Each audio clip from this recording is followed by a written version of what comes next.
Welcome back to another technical deep dive here in the debug zone. Today we're tackling a big question and breaking it down with insights from other users.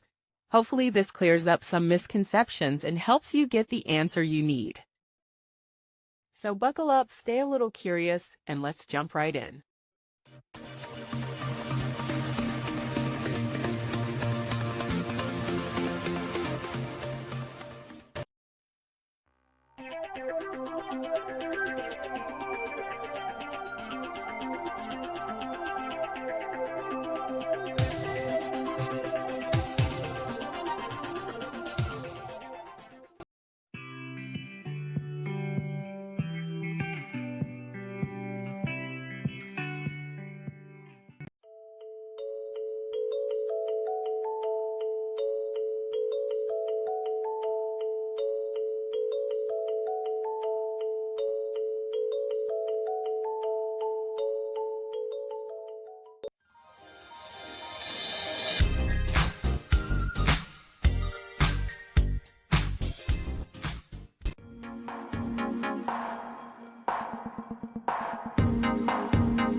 And that's a wrap.